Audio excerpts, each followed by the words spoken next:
At the airport drop-off, my son squeezed my hand and said, "We can't go home, Daddy. I heard Mommy this morning." What he heard made me cancel our return.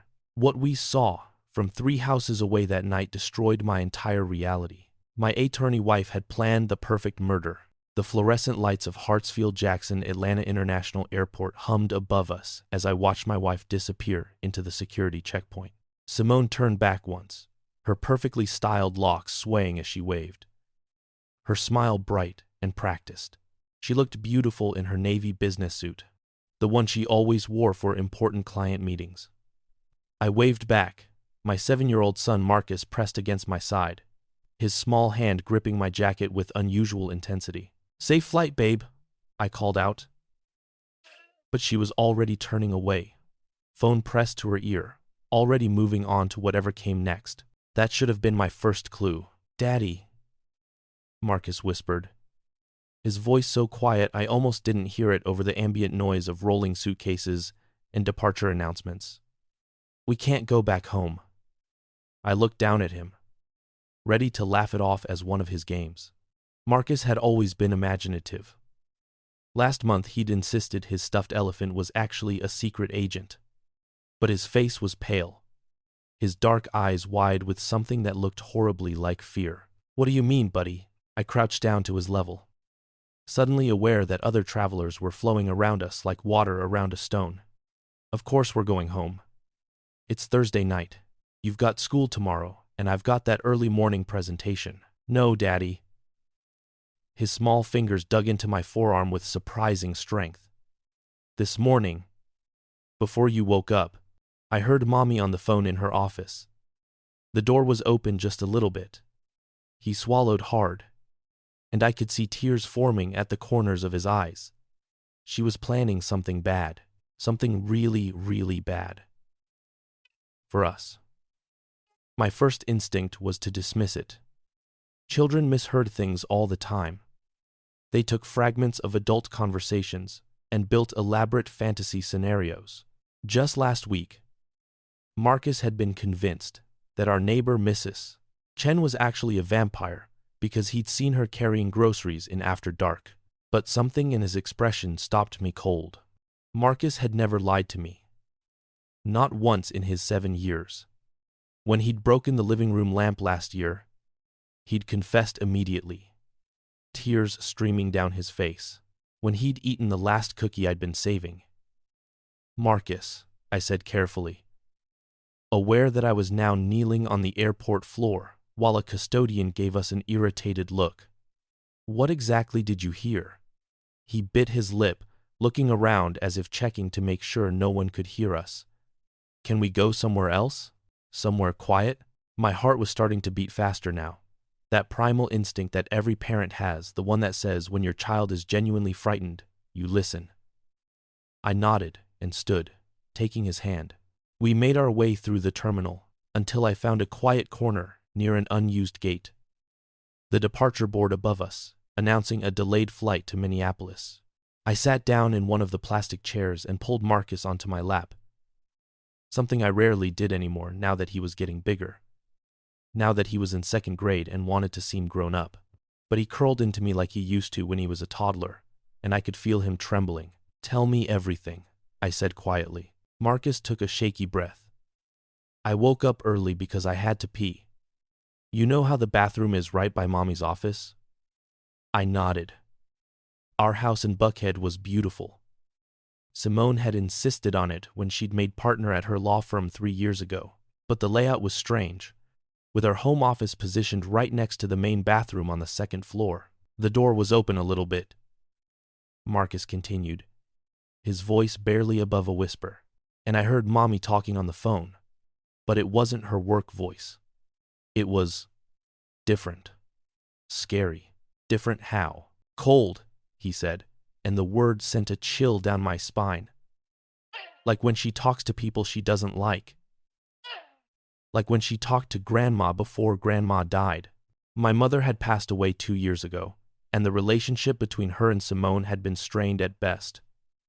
But I'd attributed that to typical in-law tensions, not anything sinister. "What did she say, Marcus?" My son's eyes filled with tears.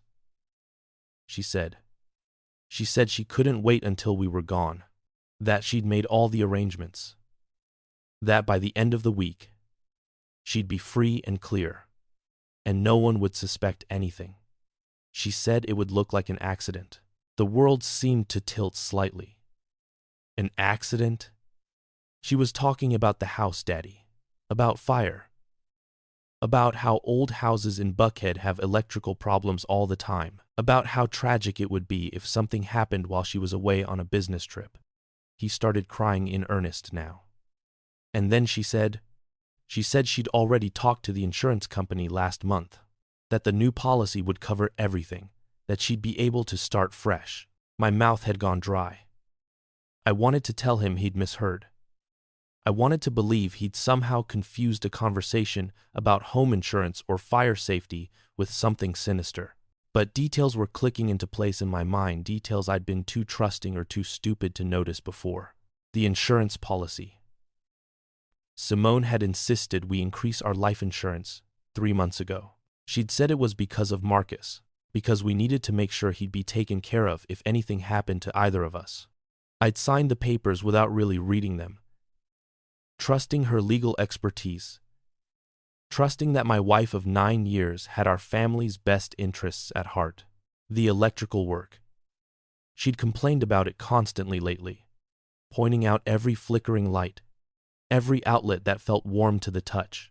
She'd called an electrician twice in the past month, but both times she'd canceled the appointments at the last minute, saying she'd handle it herself, that she knew someone better.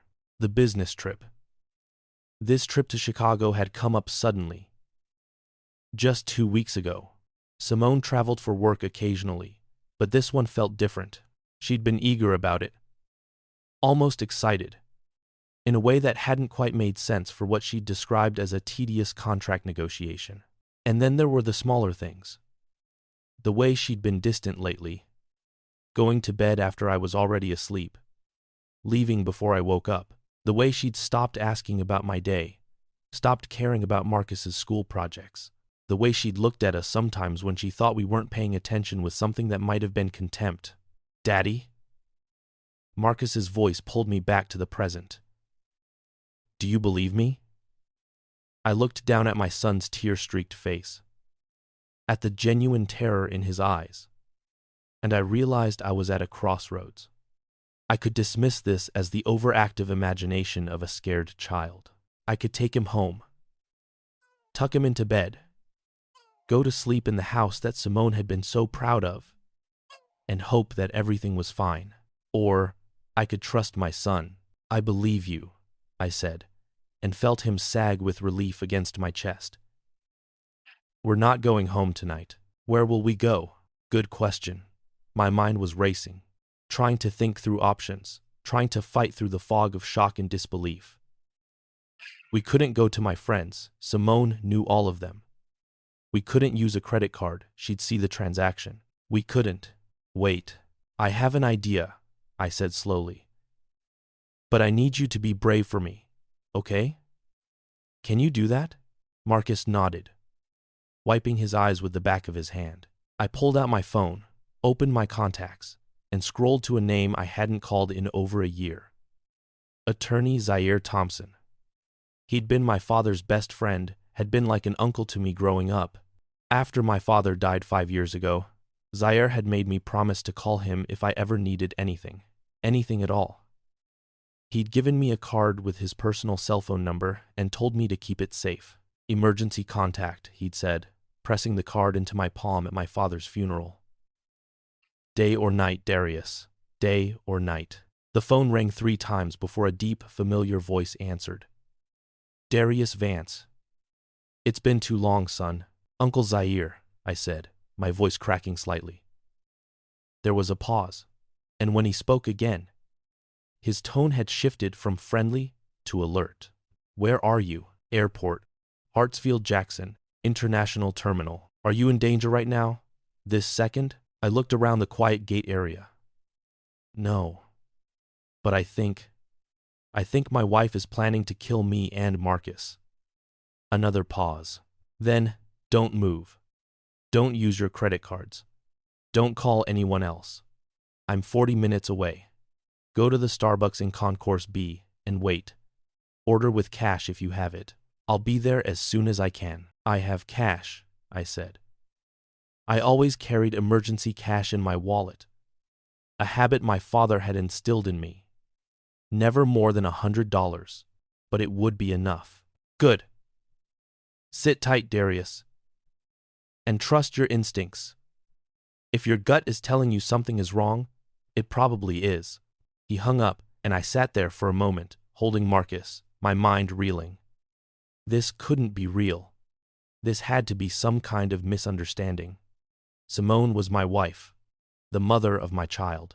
We'd met in college, had built a life together, had weathered my father's death and my mother's illness, and all the normal struggles of marriage and parenthood. But as I sat there, I realized that I'd been lying to myself for months, maybe longer. The signs had been there. I'd just been too willing to ignore them. Come on, buddy, I said, standing up and taking Marcus's hand. We made our way through the terminal, and I found myself constantly looking over my shoulder, half expecting to see Simone coming back through security, having somehow discovered our plan. But the crowds of travelers remained anonymous. The Starbucks was moderately crowded, and I ordered a hot chocolate for Marcus and a large black coffee for myself, paying with 2 rumpled $20 bills from my wallet. We found a table in the corner where I could watch the entrance, and Marcus sipped his drink quietly, his eyes still wide with fear. Are we going to be okay? He asked. Yes, I said, with more confidence than I felt. Uncle Zaire is going to help us. He's one of the smartest people I know. Smarter than Mommy?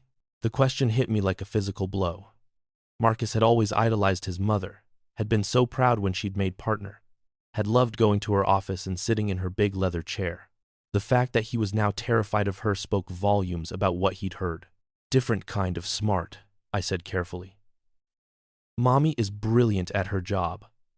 But Uncle Zaire, he's good at helping people when they're in trouble. Marcus nodded slowly, processing this. Daddy, why would Mommy want to hurt us? And there it was, the question I didn't want to answer because I didn't have a good answer. How do you explain to a 7-year-old that his mother, the woman who had carried him for 9 months, who had nursed him and rocked him to sleep and kissed his scraped knees, might be planning to kill him? I don't know, buddy, I said honestly. Sometimes people change. Sometimes they want things more than they want the people they love. What does Mommy want? I thought about the life insurance policy, about the house in Buckhead that we could barely afford on my nonprofit salary, that Simone had insisted on buying anyway, about the Mercedes in the driveway, the vacation to the Maldives she'd been planning for after Marcus is a bit older, about the way she'd looked at me last week when I'd suggested we cut back on expenses, that maybe we were living beyond our means, the cold anger in her eyes, the way she'd told me that she'd worked too hard to live like we're poor. Money, I said finally. I think Mommy wants money. Marcus absorbed this silently. And we sat there in the fluorescent glow of the coffee shop, waiting for salvation in the form of a 72-year-old attorney who hopefully believed in the gut instincts of frightened children. Zaire Thompson arrived exactly 41 minutes later. His hair was completely white now, but he still had that commanding presence, that way of moving through a space that made people instinctively step aside. He wore a charcoal suit despite the late hour, and his eyes scanned the Starbucks until they landed on us. Darius, he said, pulling me into a brief, firm hug. Then he crouched down to Marcus's level. And you must be Marcus. Your grandfather showed me pictures of you when you were just a baby. You've grown up strong. Marcus managed a small smile. Known him since we were younger than you are now. He was the best friend I ever had. Zaire straightened and looked at me. Let's take a walk. Somewhere we can talk privately. Somewhere we can talk privately. He led us through the terminal to the rental car area, which was mostly empty at this hour. Once we were alone, he turned to me with serious eyes. Tell me everything. Start from the beginning. So I did. I told him about Marcus's warning, about what he'd overheard.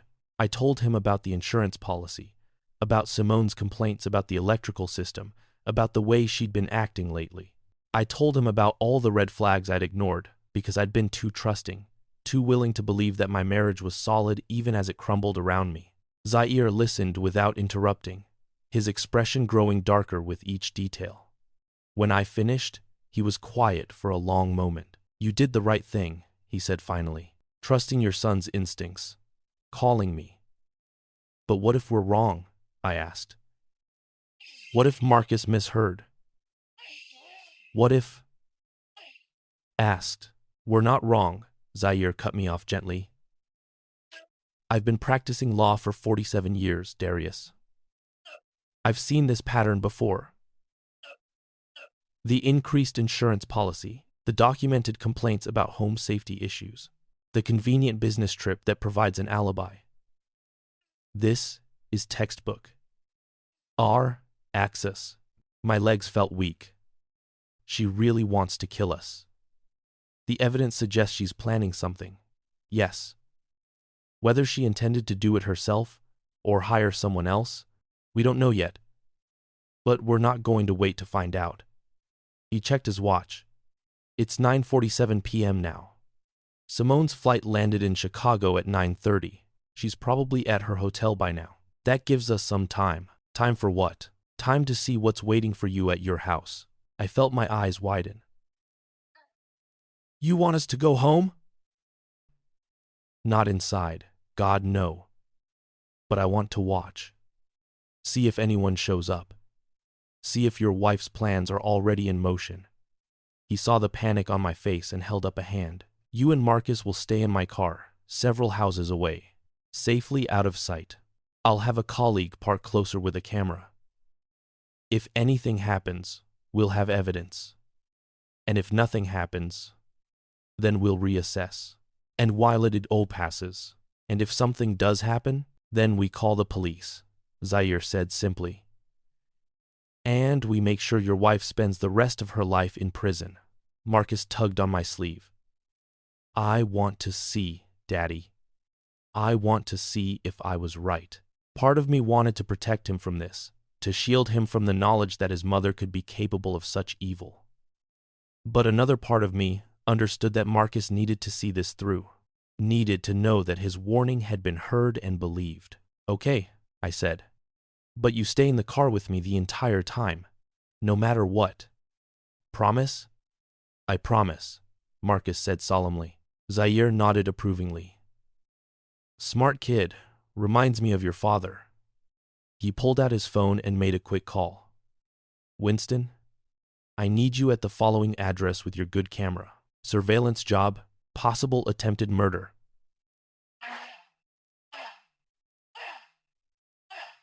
Yes, I'm serious. I'll meet you there in 30 minutes.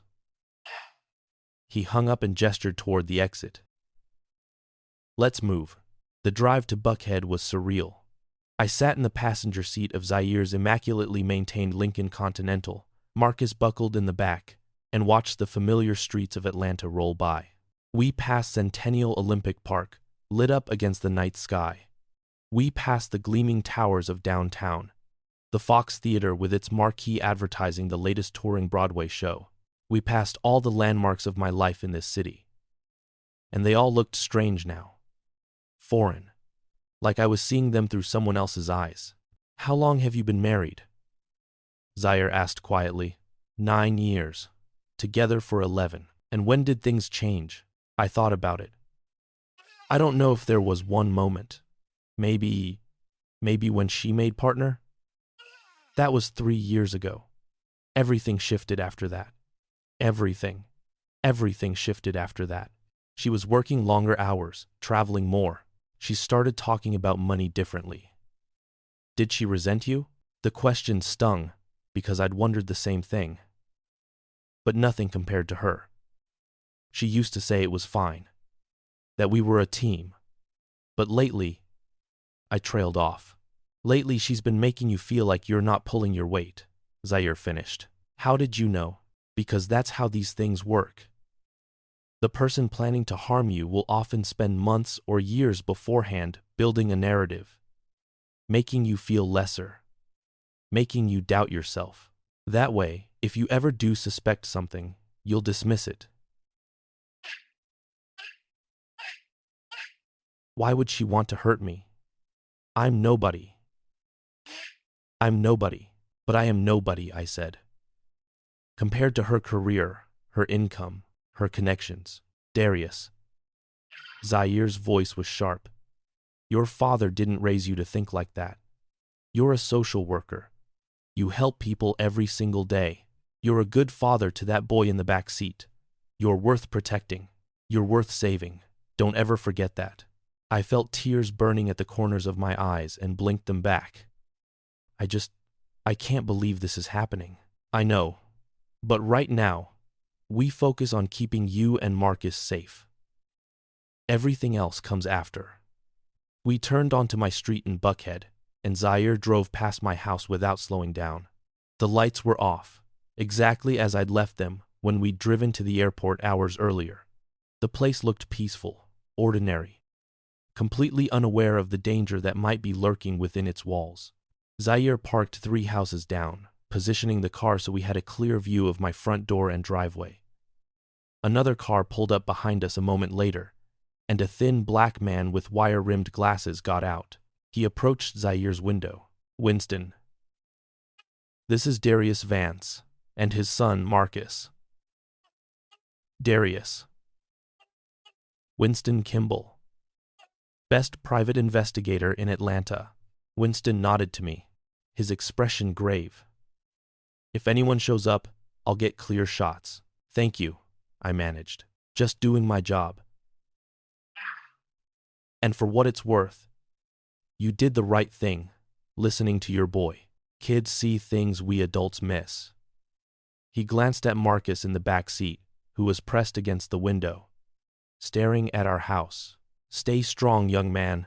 Your daddy's lucky to have you. Winston returned to his car and repositioned it as described. Then we waited. 10:23 p.m. Nothing. 10:45 p.m. Still nothing. 11:07 p.m. A police car drove slowly down the street, and I felt my heart leap into my throat. But it kept going. Just a routine patrol. 11:29 p.m. Marcus had fallen asleep in the back seat, exhausted by fear and adrenaline. I envied him the escape. 11:43 p.m. My phone buzzed. A text from Simone. Made it to the hotel safely. Long day. Love you both. Kiss Marcus for me. I stared at the message, trying to reconcile it with what we were doing here, with what Marcus had heard. But I knew better now. People who planned murders didn't announce their intentions. They pretended everything was normal. They said, I love you, even as they plotted your death. I didn't respond. 11:58 p.m. Zaire shifted in his seat. Darius. If nothing happens tonight. And then headlights appeared at the end of the street. A white van, unmarked, moving slowly down the road. Get down! Zaire hissed, and I immediately slid lower in my seat, my heart pounding so hard I thought it might burst through my chest. In the back, Marcus stirred but didn't wake. 2 men got out of the van. Even from this distance, I could see they were large, muscular, wearing dark clothes. One of them pulled something from his pocket keys and approached my front door. They have keys, I whispered, my voice shaking. How do they have keys to my house? Your wife gave them copies, Zaire said grimly. He was already on his phone. Winston, are you getting this? Every second came the response. I've got clear footage of their faces, the van license plate, everything. I watched in horror as the 2 men unlocked my front door, the one I'd locked myself just 6 hours ago, and disappeared inside my house. For several minutes, nothing happened. The house remained dark, silent. Then, through the front window, I saw a flicker of light. Then, another. And another. Fire, I breathed. Oh my God, they're setting fires. The flames were visible now through multiple windows. The men had apparently spread some kind of accelerant throughout the house because the fire was growing with terrifying speed. Within minutes, the entire first floor seemed to be engulfed. Marcus woke up then, jolted by my sharp intake of breath. "Daddy? What's—" He looked at the house and his eyes went wide. "Our house!" "It's okay," I said, my voice shaking, pulling him close. "We're safe. We're not in there. We're not in there. We're safe, we're said hem. We're safe, we're said hem, and we're said hem the first hem. But if we'd gone home..." Marcus started to cry. "If we'd gone home like we were supposed to, we'd be sleeping. We wouldn't have known until..." "But we didn't," I said firmly, holding him tight, "because you were brave enough to warn me. You saved us, Marcus. You saved both of us." The two men emerged from the house, moving quickly now as the flames grew higher. They got in their van and drove away, calm, as if they'd just finished a routine delivery. Zaire was already on the phone with 911. "Yes, I'm reporting a house fire. 1847 Habersham Road in Buckhead. The whole structure is going up. You need to send trucks immediately." By the time the fire department arrived, the house was fully engulfed. Our home, the place where Marcus had taken his first steps, where we'd celebrated birthdays and holidays, where I'd kissed Simone goodnight 1,000 times, was being consumed by flames that my wife had arranged. Flames that were supposed to kill us while we slept. The firefighters battled the blaze for over 2 hours. By the time they got it under control, there was nothing left of the first floor but charred timber and smoking ruins. The second floor had partially collapsed. Looking at it, I knew with certainty that if Marcus and I had been in our beds on that second floor, we would have died from smoke inhalation long before the flames ever reached us. An arson investigator arrived around 2 a.m. Zaire spoke with her first, explaining the situation, while Winston transferred the surveillance footage to a laptop. When she approached Zaire's car where Marcus and I still sat, her expression was grave. "Mr. Vance, I'm Detective Hightower with the Atlanta Fire Department's Arson Investigation Unit. I understand you and your son weren't home tonight because of a warning he overheard?" I nodded, my arm still wrapped around Marcus, who was clinging to me like he used to when he was a toddler afraid of thunderstorms. "Can you tell me exactly what happened, starting from the beginning?" So for the second time that night, I recounted the story. Marcus's warning at the airport, the overheard phone conversation, the insurance policy, Simone's convenient business trip, our decision to watch the house, the arrival of the men with keys, the fire. Detective Hightower listened carefully, taking notes. "Marcus, you're a very brave young man.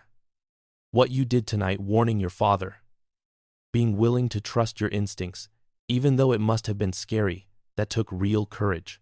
You saved your life and your father's life." Marcus sniffled. "I was really scared. I thought maybe I heard wrong. I thought maybe Mommy was just angry and didn't mean it. But you told your father anyway, even though you were scared. That's what brave people do. They're scared, but they do the right thing anyway." She straightened and turned to Winston, who handed her the laptop. "We've got clear footage of the two perpetrators, their vehicle and the license plate. They used keys to enter the residence, and based on the rapid spread of the fire, they used a significant amount of accelerant. This was professional work. Can you arrest my wife?" I asked. "I mean, this proves she's behind it, right?" Detective Hightower's expression became cautious. "It proves that your house was deliberately set on fire by two individuals who had access to your keys. But without a direct connection between them and your wife, we have to be careful about what charges we can make stick. We need to build an ironclad case. So what do? First, we process the scene. We collect evidence. We run the van's plates, track down these men, and get them to flip on whoever hired them. Second, we investigate your wife's finances, communications, movements. We build a timeline. And third, she paused, choosing her words carefully. We need to catch her in the act of responding to this. See how she reacts when she learns you and Marcus weren't in the house. End quote. My phone buzzed. Another text from Simone. Can't sleep. Missing you guys. Send me a picture of Marcus in his dinosaur pajamas? I showed the text to Detective Hightower. She nodded slowly. We need to be strategic about what you say. Zaire spoke up. Agreed. I have a colleague who runs a safe house for domestic violence victims. I can make a call. A domestic violence safe house? I repeated the term, sounding foreign and shameful. But I'm not. I mean, she never hit me. Or Mr. Vance. Detective Hightower interrupted gently. Your wife just tried to have you and your son murdered. That is domestic violence. It's just a different kind. And you need to be somewhere she can't find you while we build this case. The safe house was a nondescript ranch-style home in East Atlanta, run by a stern but kind woman named Mrs. Patricia Washington. She took one look at Marcus and me, exhausted, traumatized, still smelling faintly of smoke from having been near the burning house, and immediately ushered us inside. You're safe here, she said firmly. Nobody knows about this location except the people who need to know. We've got security cameras, a panic button system, and I'm a light sleeper with a baseball bat and a very protective dog. As if on cue, a large German shepherd appeared from another room, looking alert and intelligent. This is Duke, Mrs. Washington said. He's a sweetheart with people he trusts, but he doesn't like strangers who mean harm.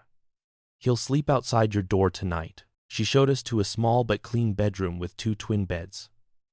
There was a bookshelf with children's books, a worn stuffed bear sitting on one of the pillows, and curtains with a faded dinosaur pattern. Bathroom is across the hall, she said. I've got toiletries, clean clothes in various sizes. Help yourself to anything you need. I'll make breakfast in the morning, eggs, okay? That's perfect, thank you, I managed, my voice hoarse with exhaustion and emotion. After she left, I helped Marcus into borrowed pajamas that were slightly too big for him.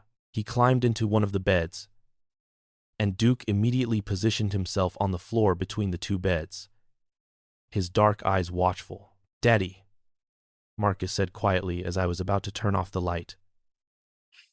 Are we going to be okay? I sat down on the edge of his bed. Yes, buddy. We are. It's going to be hard for a while, and scary sometimes. But we're going to get through this. Together. What's going to happen to Mommy? The question I'd been dreading. I don't know yet. But she did something very wrong. Something that broke the law. And when people break the law, especially in such a serious way, they have to face consequences. Will she go to jail? Maybe, probably. Marcus was quiet for a moment, processing. I still love her, he said finally, his voice small. Is that bad? She tried to hurt us, but she's still my mommy. Is it bad that I still love her? My heart broke for him. For the impossible position he was in. For the fact that at 7 years old, he had to grapple with the knowledge that his mother, who had given birth to him, had rocked him to sleep, had kissed his scraped knees, and read him bedtime stories, had wanted him dead. Nobody, I said, my own eyes filling with tears. It's not bad at all. Love is complicated. You can love someone and still know that what they did was wrong. You can love someone and still need to stay away from them to keep yourself safe. Those feelings can exist at the same time. Do you still love her? Did I? I tried to examine my feelings for Simone, but all I found was a confusing mess of betrayal, grief, anger, and yes, somewhere, beneath it all, the ghost of love. The memory of who I'd thought she was. I love who I thought she was, I said carefully. But that person, I don't think that person ever really existed. I think I was in love with an idea, not the real person. Marcus nodded slowly, his eyes heavy with sleep. Always, I promised. I will always believe you. He fell asleep within minutes, exhausted by the trauma of the day. I lay in the other bed, staring at the ceiling, and tried to process everything that had happened. 12 hours ago, I'd thought I had a normal life, a wife, a son, a house, a routine. Problems. Sure, what marriage didn't have problems? But nothing that seemed insurmountable. Nothing that suggested I was married to a woman who wanted me dead. Now my house was a smoking ruin. My wife was a would-be murderer. My son had trauma he'd need years of therapy to process. And I was lying in a safe house for domestic violence victims, protected by a German shepherd and a woman with a baseball bat. My phone buzzed again. Another text from Simone. Babe, you okay? You're usually up late. Everything all right? I stared at the message, trying to decide how to respond. Detective Hightower had said we needed to be strategic. We needed to draw Simone back to Atlanta, get her on record reacting to the fire, catch her in a lie or an incriminating statement. But what could I say? If I told her about the fire now, she'd expect hysteria, panic, grief. She'd expect me to be calling her, sobbing, telling her that our house was gone. And if I gave her that reaction now, she'd fly back immediately with her alibi story prepared, her performance of shock and devastation rehearsed. No. I set the phone down without responding and closed my eyes, though I knew sleep would be impossible. Friday morning came too quickly. I woke to the smell of coffee and eggs, and for a moment, I forgot where I was. Then Marcus stirred in the bed next to mine. Duke raised his head to look at me, and reality crashed back down. Mrs. Washington had made a full breakfast, scrambled eggs, bacon, toast, fresh fruit. Marcus ate mechanically, his eyes distant. I forced down what I could, knowing I needed to keep my strength up, but tasting nothing. Detective Hightower arrived at 8 a.m. with Zaire. They both looked like they hadn't slept. We've had developments, Detective Hightower said without preamble. She set her laptop on the kitchen table and opened it, turning the screen so I could see. We ran the plates on the van. It's registered to a Lloyd Mason, age 43, with a record that includes arson for hire, assault, and racketeering. His known associate is a Terrence T-Bone Williams, age 38, similar record. The laptop showed 2 mugshots. I recognized both men from last night, though they'd been too far away for me to see clearly in the darkness. These men are professionals, she continued. They don't work cheap, and they don't work without money up front. We're looking at probably $15,000 to $20,000 minimum for a job like this. Simone has that, I said quietly. She makes good money, and she's been secretive about finances lately. We're getting warrants for her financial records as we speak, Zaire said. But that takes time. In the meantime, we need to discuss strategy. Simone has called you 4 times this morning and sent 6 texts, all concerned about why you're not responding. I looked at my phone, which I'd turned on silent. He was right. The messages had escalated from casual, "Hey, everything okay?" to worried, "Babe, please call me. You're freaking me out," to almost panicked, "Darius, if you don't answer me in the next hour, I'm calling the police to do a wellness check." The wellness check threat is interesting, Detective Hightower noted. She's trying to force your hand, make you respond, because as long as she doesn't know whether her plan worked, she's in limbo. She can't claim the insurance money without death certificates. She can't play the grieving widow without bodies. She can't move on with her life until she knows for certain you're dead. So what do? You call her back, Detective Hightower said. You tell her about the fire. You tell her you and Marcus weren't home because Marcus wasn't feeling well and you'd taken him to urgent care. You tell her the house is destroyed, but you're both safe. And then you listen very carefully to how she reacts.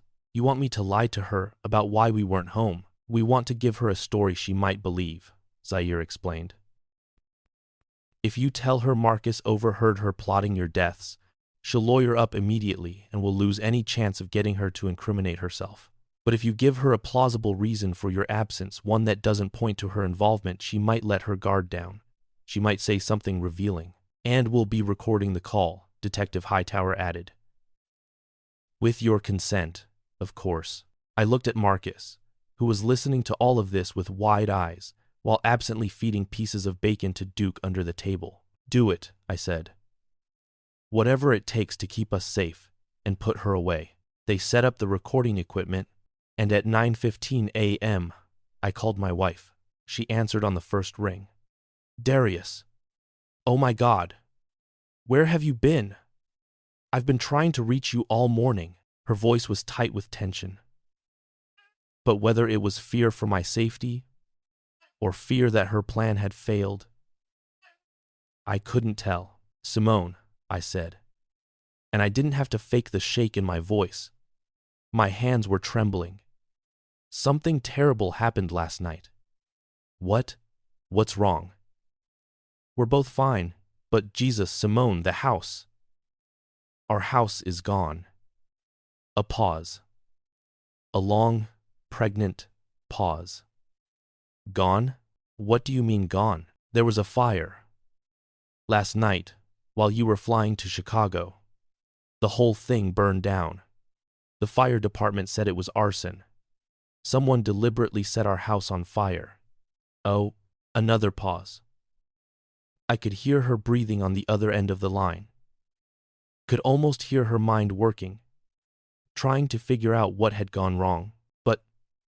But how? I don't understand.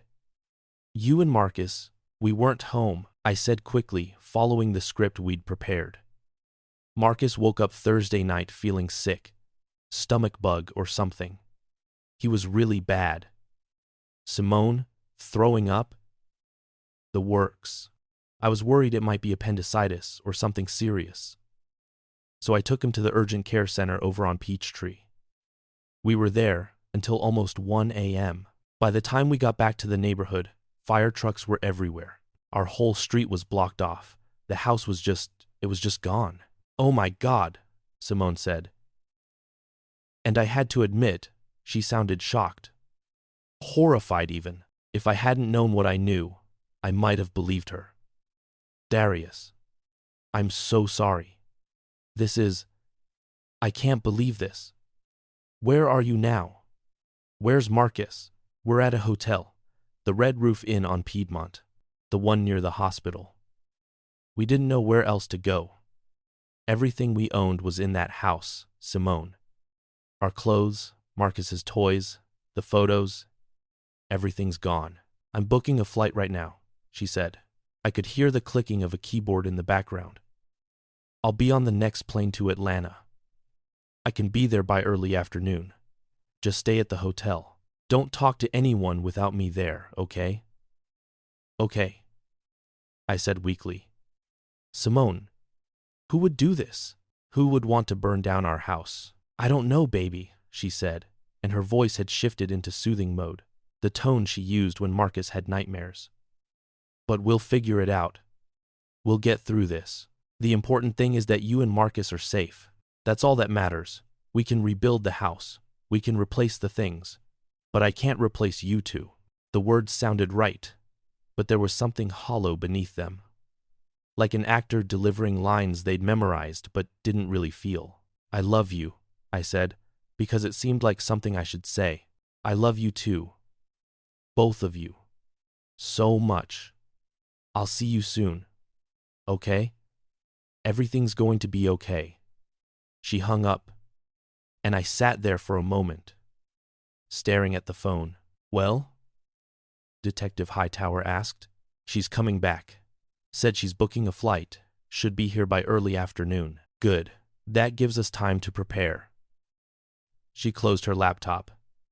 Mr. Vance, I need to be honest with you. What you just did, lying to your wife about your whereabouts, that's going to complicate things if this goes to trial. Defense attorneys will use it to suggest you were being deceptive, that maybe your account isn't trustworthy. But we're recording everything, right? We'll show that I was only lying on the advice of law enforcement to protect myself and my son. Yes, but juries can be unpredictable. The best evidence would be catching her in the act of trying to harm you again, or getting a confession. or finding ironclad proof that she hired those men to set the fire. Zaire leaned forward. Which is why we need to search your house, or what's left of it, before Simone gets back and potentially destroys evidence. The fire marshal has cleared the scene, Detective Hightower added. The structure is unstable, so we can't go upstairs, but the first floor and the garage are accessible. If Simone was planning this for weeks or months, she might have left evidence behind. Documents, communications, something that directly links her to Mason and Williams. Her office, I said suddenly. Her home office. That's where Marcus heard her on the phone. She keeps everything locked in there. Her computer, her files, everything. She always said it was for client confidentiality. But maybe she was hiding evidence of conspiracy to commit murder. Detective Hightower finished. The fire started on the first floor, correct? In the kitchen and living room areas. Based on the point of origin analysis? That's what the preliminary report suggests, confirmed a uniformed officer who had been standing quietly in the corner. So the second floor office might have partially survived, Detective Hightower said. Or at least, there might be remnants. Metal filing cabinets can survive fires. Hard drives sometimes remain intact even when the computers themselves are destroyed. She stood up. We need to go now, before Simone lands in Atlanta. Winston, you'll come with us to document everything. Darius, you'll need to be there too to identify items and grant access. What about Marcus? I asked, looking at my son, who was now sitting on the floor with Duke's head in his lap. He stays here with me, Mrs. Washington said firmly. We'll be just fine. I've got puzzles and movies, and Duke will keep him company. You go do what you need to do, Mr. Vance. I'll take care of your boy. Marcus looked up at me, his eyes worried. Do you have to go back there, Daddy? And Walker looked up at meter daddy play. And Walker friend looked up at me place. And Walker for meter Walker friend and Walker for meter friend. And Walker for meter friend. And Walker for meter friend. I knelt beside him. Yes, buddy. We need to find evidence. Proof of what Mommy did, so that she can never hurt anyone else. Be careful, he said, throwing his arms around my neck.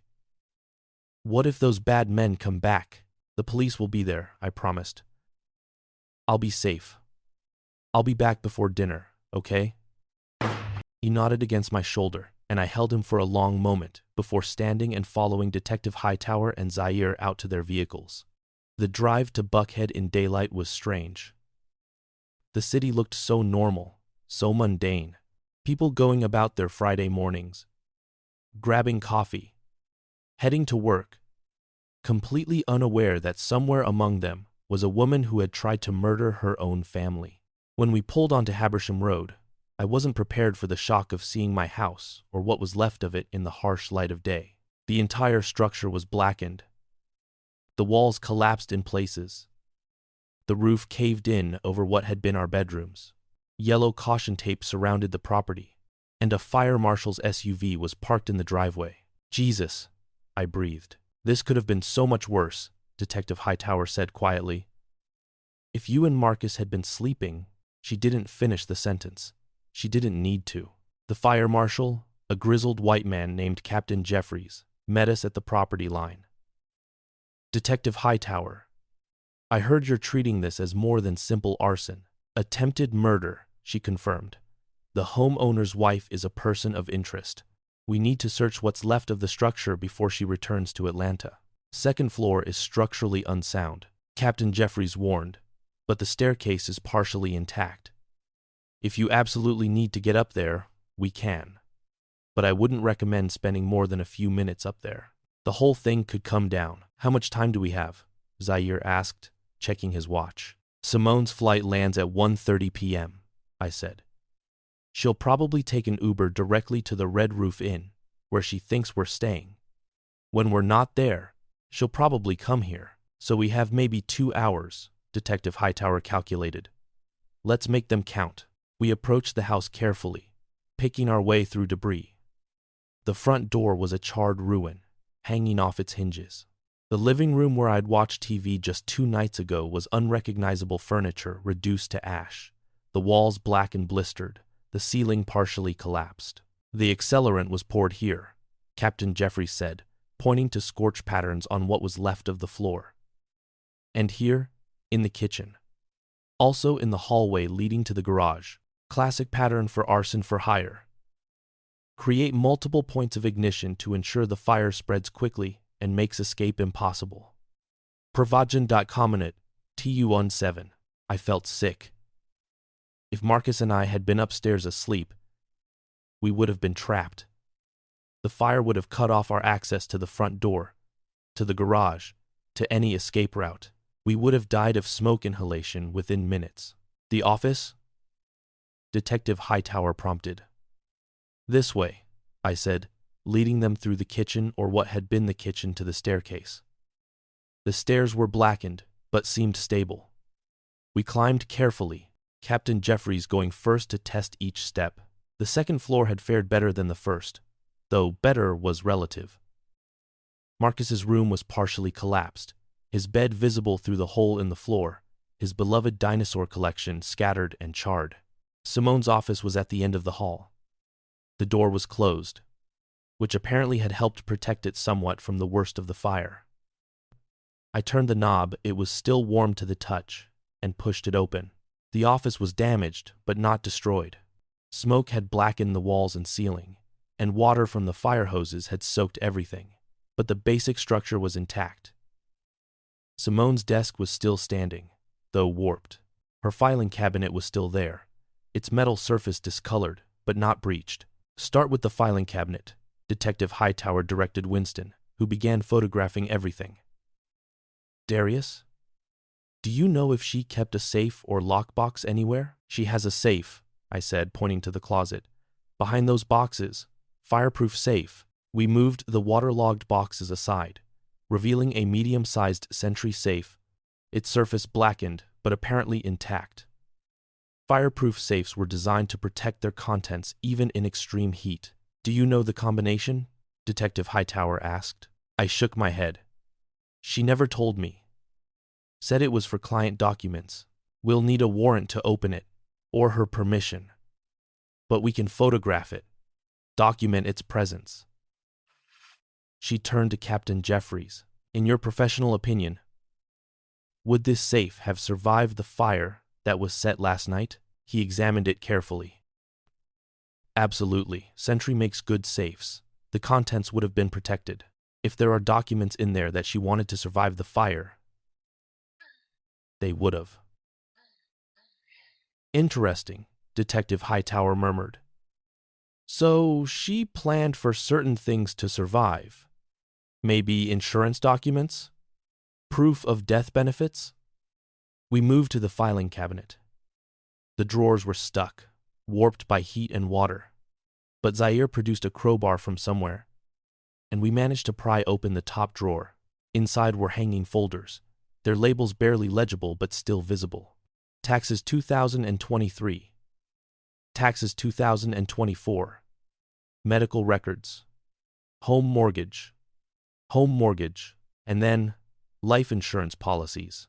My hands shook as I pulled out that folder. Inside were copies of our life insurance policies, but not the ones I remembered signing. These showed much higher benefit amounts. Darius Vance, deceased. I read aloud, my voice hollow. Beneficiary: Simone Renee Vance. Death benefit: $2 million. Effective date: the 1st of September 2024. $2 million. Zaire breathed. She took out a $2 million policy on you just 4 months ago. And here's another one, Detective Hightower said, pulling out a second policy. Marcus Tyrell Vance, deceased. Beneficiary: Simone Renee Vance. Death benefit: $1 million. Same effective date. Public Sast, Patraval, $3 million. My wife had taken out $3 million in life insurance on me and our son, And then 4 months later, she'd hired arsonists to kill us. This is motive, I said numbly. It's part of the puzzle. Detective Hightower agreed. But we still need to connect her directly to Mason and Williams. Keep looking. We found more in the filing cabinet. Bank statements showing large cash withdrawals, $5,000 here, $10,000 there, all from Simone's personal account that I'd never had access to. Credit card statements showing purchases from Home Depot and Lowe's lighter fluid. Rags. Electrical tape. All items that could be used for arson.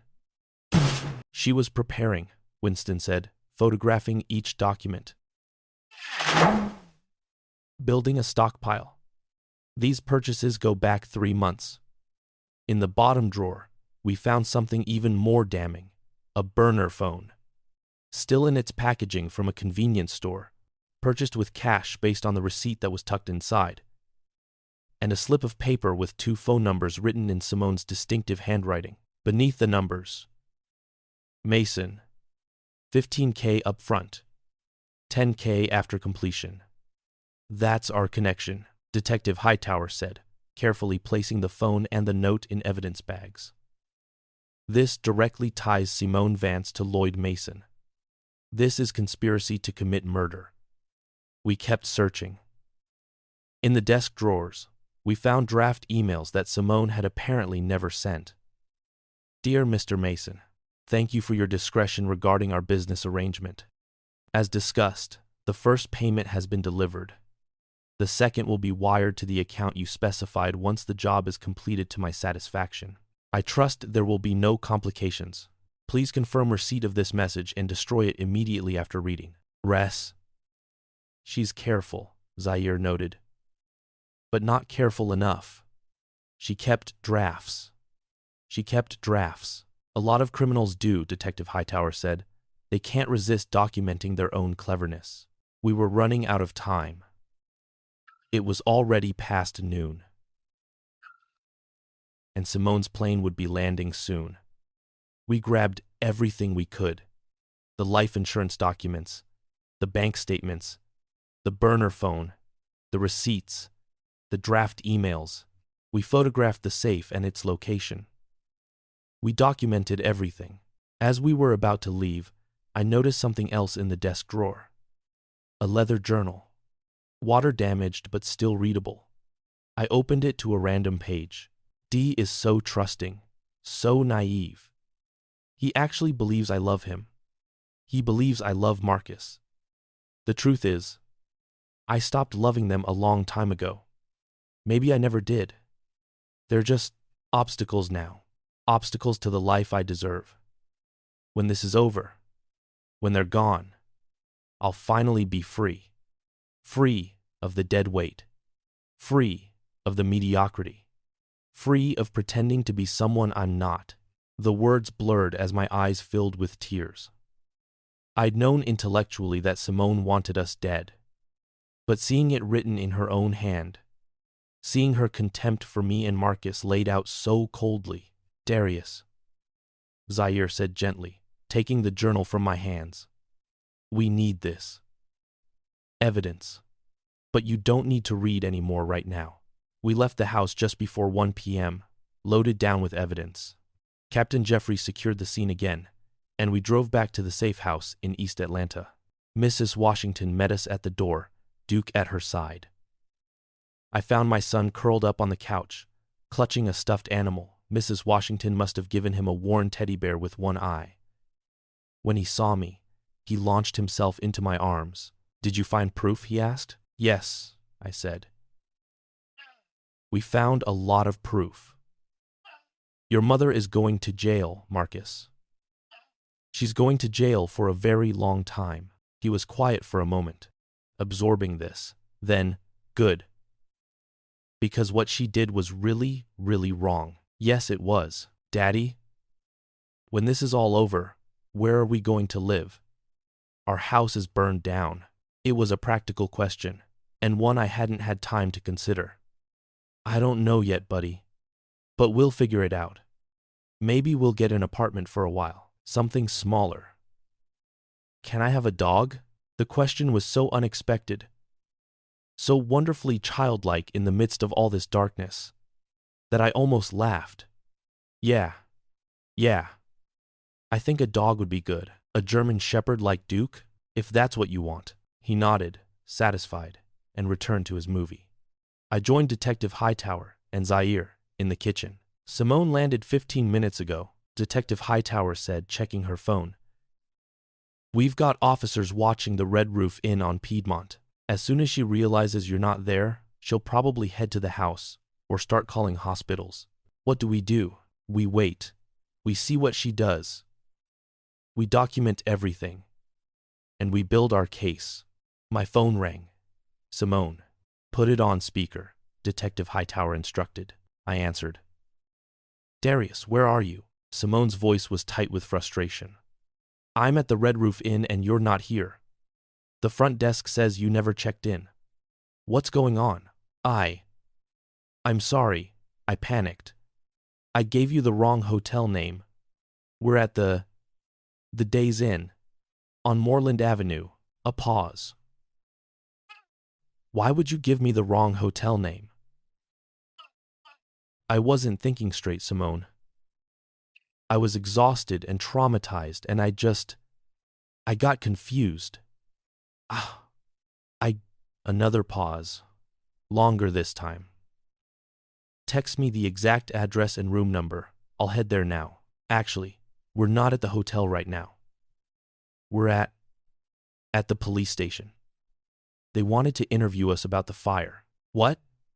Now her voice was sharp. Darius, I told you not to talk to the police without me there. Why would you do that? They said it was standard procedure. They said everyone who lives at a house that burns down has to be interviewed. I couldn't say no. Yes, you could have.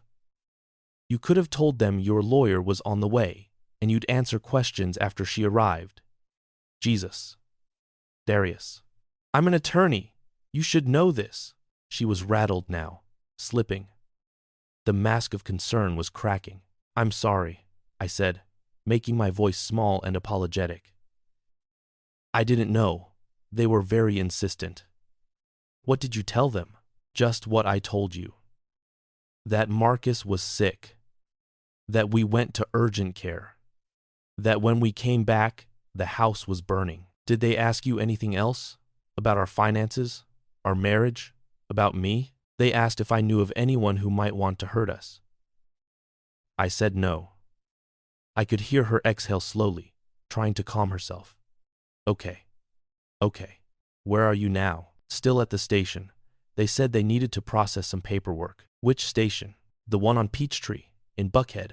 I'm coming there. Don't answer any more questions. Do you understand me? Not one more question until I arrive. Okay. I understand. She hung up. And I looked at Detective Hightower. She's falling apart, she observed. Her plan failed. And she can't figure out why. She's desperate to control the narrative.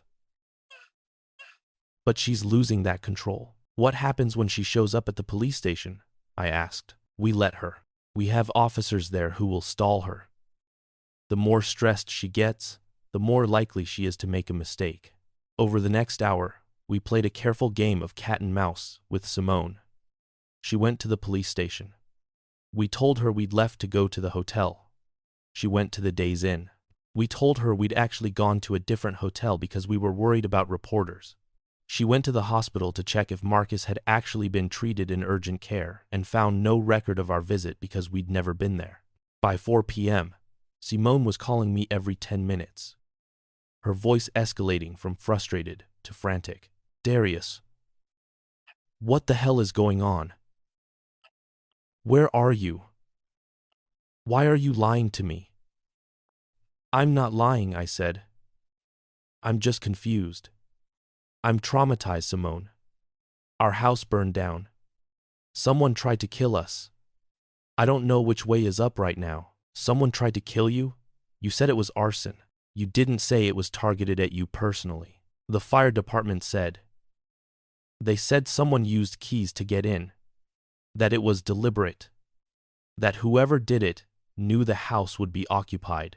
Silence. Long, terrible silence. Simone, where are you right now? Her voice had changed, gone cold, flat. Your real location. No more games. I can't tell you. You can't tell me? I'm your wife. I'm flying back from a business trip to help you, and you can't tell me where you are? I'm scared, I said, and it wasn't entirely a lie. Someone has keys to our house, Simone. Someone knew where we lived, when you'd be out of town, everything. The police think. They think maybe someone close to us was involved. And you think that person is me? Her voice was sharp now. Dangerous. Is that what you're saying, Darius? You think I tried to burn down our house with you and Marcus inside? I don't know what to think anymore. Where is my son? She demanded. Where is Marcus? Let me talk to him. He's sleeping. Then wake him up. I want to talk to my son right now. No. The word hung in the air between us. It was the first time I'd ever said no to Simone about anything important. In our marriage, she'd always been the decision maker, the one in charge.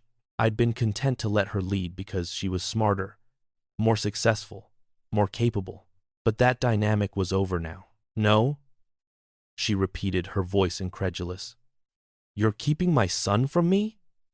I'm protecting him, I said firmly. Until I understand what happened last night.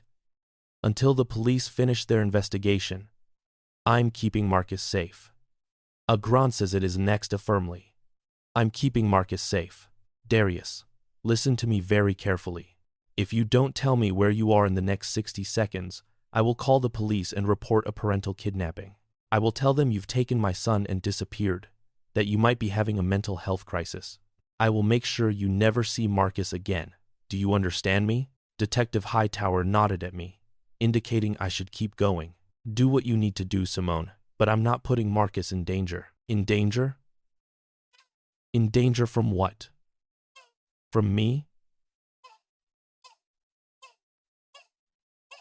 His own mother? From whoever tried to kill us last night. And until I know for certain who that was, I'm not taking any chances. I hung up before she could respond. Well, Zaire said quietly, that bridge is thoroughly burned. Pun intended? I asked weakly. Unintentional, but yes. He smiled slightly. You did well, Darius. You stood up to her. Your father would be proud. My phone rang again immediately. I declined the call. It rang again. Declined. Again. Declined.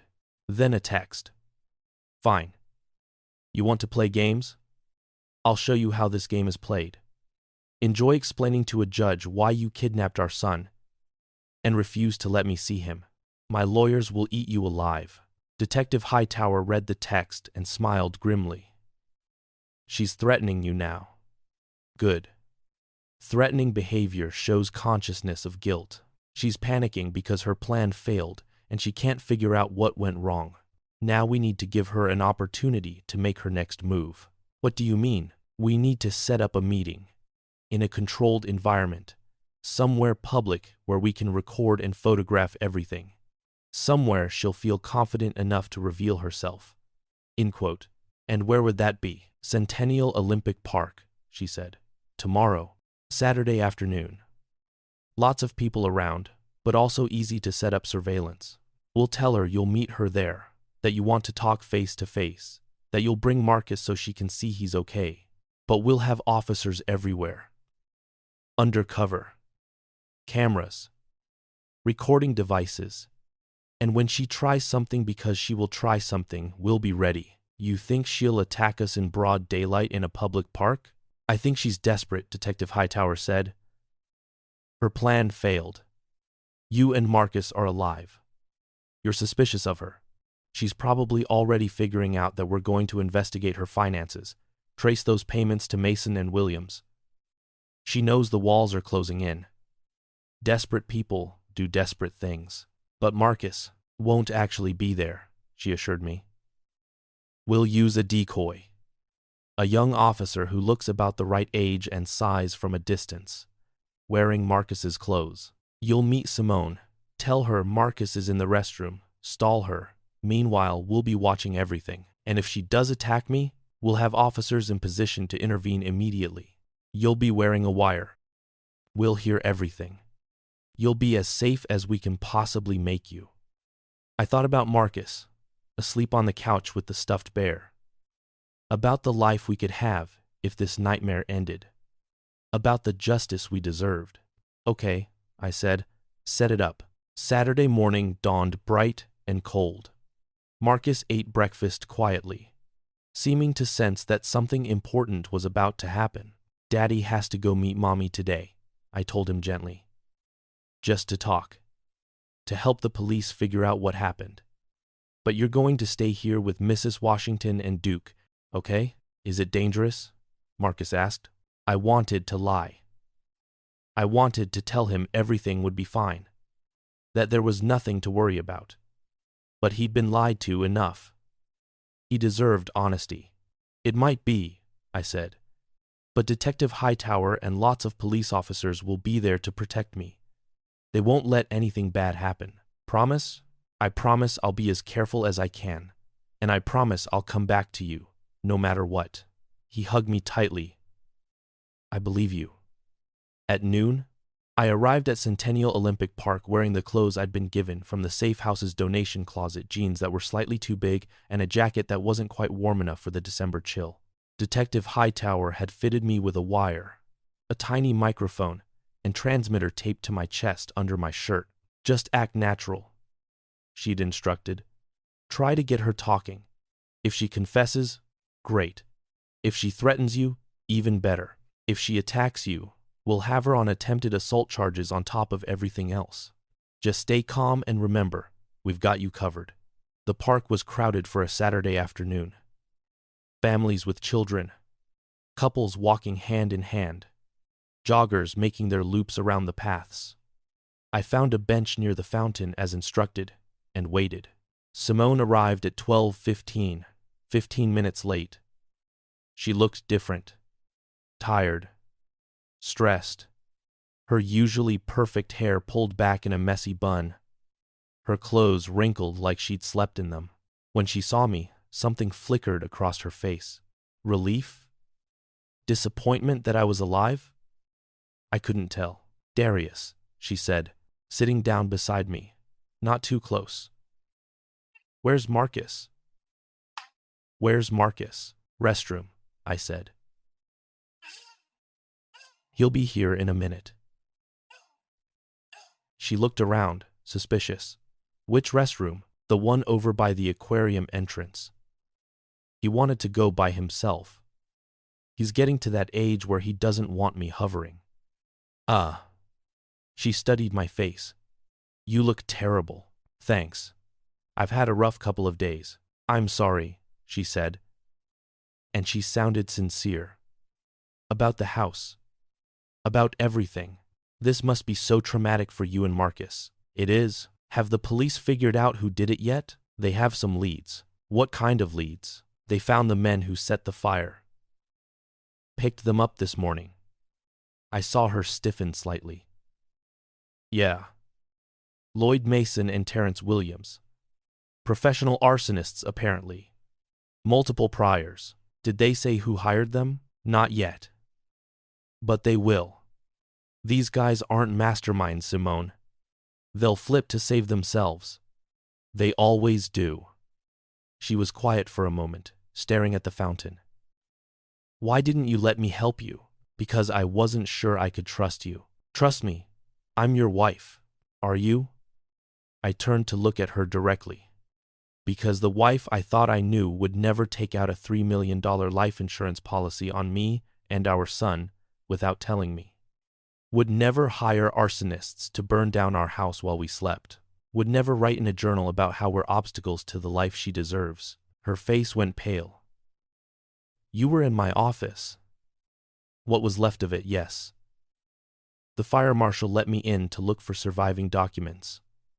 We found quite a lot, actually. Fireproof filing cabinets are amazing. You had no right. I had every right. You tried to kill us, Simone. You hired men to murder your own husband and son. People were starting to look at us now, drawn by the sound of raised voices. I saw Detective Hightower's signal, a woman reading a newspaper on a nearby bench, casually turning a page. Keep going.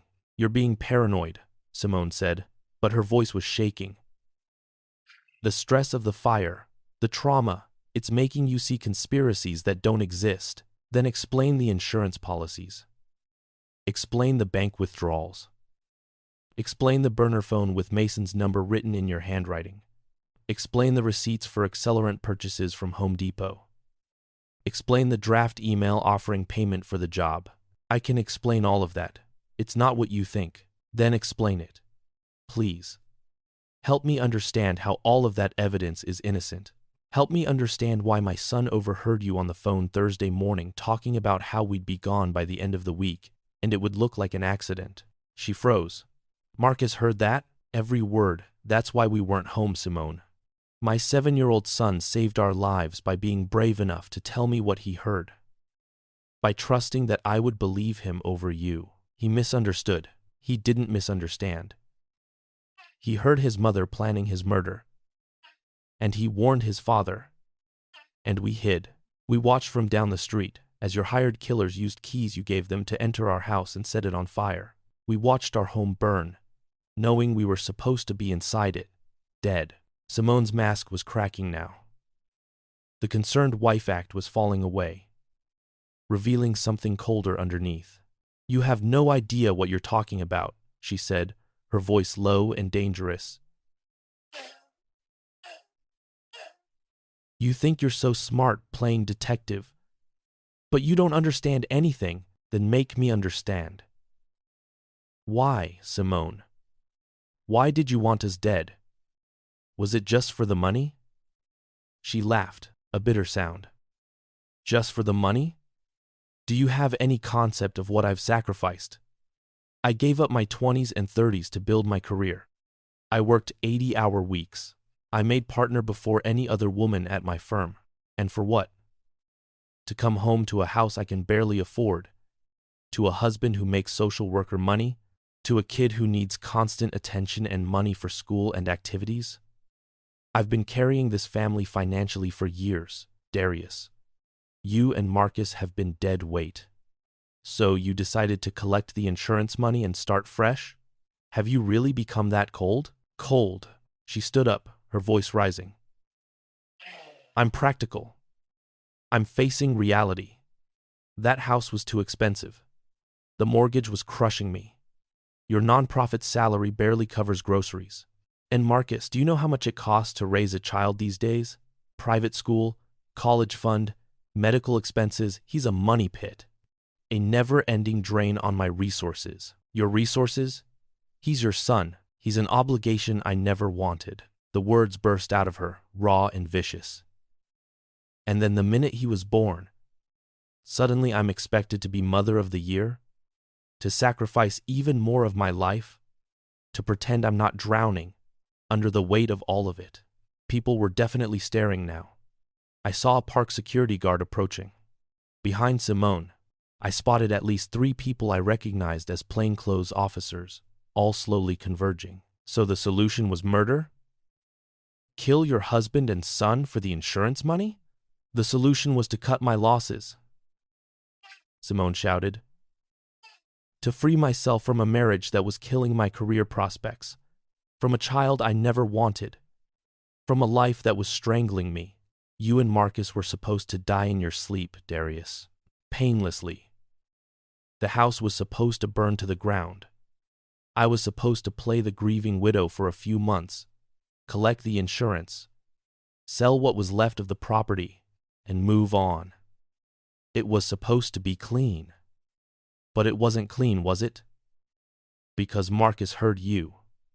Because he warned me. Because we weren't there when your killers showed up. She looked around wildly, finally realizing how many people were watching, how many might be recording on their phones. Her eyes landed on a woman with a camera. Winston, and something in her face shifted. This is a setup, she said slowly. You're recording this. You got me too. She grabbed my jacket, pulling me close. You bastard. You trapped me. I protected my son, I said firmly. From you. Her hand moved to her purse. I saw Detective Hightower suddenly moving fast, shouting something. I saw the flash of metal, a knife, and then Simone's arm was around my throat, the blade pressed against my neck. Nobody move, she screamed. Nobody fucking move or I'll kill him right here. The park erupted in chaos. People running, screaming. Officers drawing weapons. Detective Hightower's voice over a megaphone. There's always a way out, Simone hissed in my ear. Her breath smelled like coffee and desperation. I'll kill him if you try to take me. I swear to God I will. Then what? I managed to choke out, barely able to speak with her arm across my windpipe. You kill me here in front of hundreds of witnesses, with police watching, with cameras recording? You think that ends well for you? Better than spending my life in prison. It's over, Simone. You're already going to prison. For attempted murder. Conspiracy to commit murder. Arson. The evidence is overwhelming. But if you kill me now, if you hurt me in front of all these people, you'll never see daylight again. Is that really how you want this to end? I felt the knife waver slightly against my throat. I wanted more. I deserved more. Is that so wrong? You deserved a better life than the one you had? I said carefully, aware that every word was being recorded. That this would all be played in court. Maybe. But you didn't deserve our lives. Marcus is 7 years old. Simone, he's a child. Your child. How do you justify wanting him dead? I don't justify anything, she said bitterly. I wanted it to be over. I wanted to be free. Then let me go. Put down the knife. It's the only way you walk away from this alive. For a long moment, nothing happened. I could feel the sharp edge of the blade. Could feel my pulse pounding against it. Could hear Detective Hightower's voice still coming through the megaphone, negotiations I couldn't quite make out over the rushing in my ears. Then I heard a sound I recognized, a child's voice calling out. Mommy, no! It was Marcus. Somehow Marcus had gotten away from Mrs. Washington. Had made it to the park. Was standing 30 feet away, with tears streaming down his face. Please don't hurt Daddy, please. Simone's grip loosened. Just for a second. Just enough. I twisted hard to the right, breaking her hold. The knife sliced across my collarbone. Shallow. Painful. But not fatal. I fell to the ground as police officers swarmed in. I heard Simone scream. Heard the clatter of the knife hitting pavement. Heard the click of handcuffs. And then Marcus was there, throwing himself at me, sobbing, and I wrapped my arms around him and held on tight. I've got you, I whispered. I've got you, buddy. It's over. It's finally over. I watched over Marcus's shoulder as they led Simone away in handcuffs. She looked small, suddenly, diminished. Not the powerful attorney who had dominated our home. Not the calculating killer who had planned our deaths. Just a person who had wanted more than she had, and had been willing to destroy everything to get it. She looked back once as they put her in the police car. Our eyes met. I saw no remorse there. No regret. Just anger at having been caught. Then she was gone. 3 weeks later, the charges against Simone came fast and overwhelming. Conspiracy to commit murder. 2 counts of attempted murder. Arson. Lloyd Mason and Terrence Williams, facing life sentences themselves, had flipped within hours of their arrest, providing detailed testimony about how Simone had hired them, how she'd provided keys and a timeline, how she'd paid them $15,000 up front, with $25,000 more promised after the job was done. The trial itself was almost anticlimactic. The evidence was so overwhelming, the life insurance policies, the financial records, the burner phone, the journal entries, the draft emails, the hired arsonist testimony, and most damning of all, the recording of her confession in the park that Simone's attorneys advised her to take a plea deal. She refused. She wanted her day in court. She wanted to explain herself. The trial lasted 4 days. I testified on day 2, describing Marcus's warning at the airport, our decision to watch the house, seeing the arsonists enter with keys. Marcus didn't have to testify. The judge ruled that his age and the trauma made it unnecessary, given all the other evidence. On day 3, they played the recording from the park. The courtroom was silent as Simone's voice filled the space, coldly explaining how Marcus and I were dead weight, how she'd planned our deaths to free herself, how it was supposed to be clean. The jury deliberated for 3 hours, guilty on all counts. At sentencing, Simone was given 40 years in federal prison, with no possibility of parole for 30 years. She would be 82 years old before she could even be considered for release. She didn't look at me or Marcus as they led her away. 6 months later, Marcus started seeing a therapist twice a week. Dr. Grace Morrison specialized in childhood trauma, and she was patient and kind and exactly what Marcus needed. Slowly, so slowly, he began to process what had happened. The nightmares became less frequent. He smiled more. He started talking about his mother without crying. She was sick, doctor, Morrison had told him gently. Not sick like a cold or flu, but sick in her mind, in her heart. And sometimes when people are sick like that, they do terrible things. Can she get better? Marcus had asked. Maybe. With a lot of help and a lot of time. But that's not your responsibility, Marcus. Your responsibility is just to be a kid, to heal and grow and be happy. We'd moved into a small 2-bedroom apartment in Virginia Highland, a neighborhood with good schools and tree-lined streets. It wasn't fancy. The walls were thin and the appliances were old, and sometimes the heat didn't work quite right. But it was ours. Just Marcus and me and the new addition to our family. Dakota, come here, boy, Marcus called, and our German Shepherd puppy bounded into the living room, all gangly legs and enthusiasm. We'd adopted him from a rescue 3 months ago, a 3-month-old bundle of energy that Marcus had instantly fallen in love with. He's getting big, I said, watching Dakota crash into the coffee table and barely notice. He's gonna be huge, Marcus said proudly, flopping onto the floor to wrestle with the puppy. Maybe. Probably not that big, though. Duke's pretty massive. We still visited Mrs. Washington and Duke every couple weeks. She'd become a friend, a surrogate grandmother of sorts. She'd been there through the trial, sitting in the courtroom gallery, her presence a silent support. My phone buzzed. A text from Zaire Thompson. Coffee tomorrow? I have some news about the insurance settlement. Simone's life insurance policies on Marcus and me had been voided.